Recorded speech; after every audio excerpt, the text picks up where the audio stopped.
Okay geng, ni sekarang kita dah tua kan. So kita cerita sikit macam mana nak ambil level untuk kita setting premix kat sini.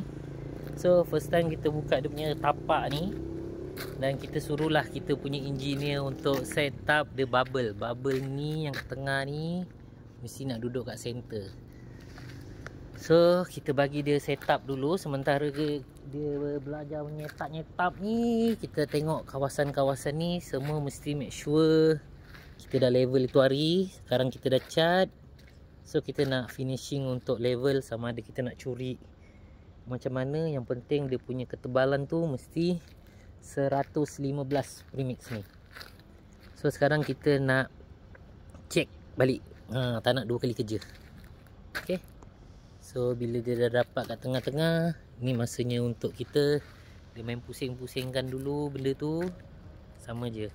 Okay, dia pusing-pusingkan dulu, barulah kita start tembak. Dan mak tahulah dekat sini untuk orang premix nanti.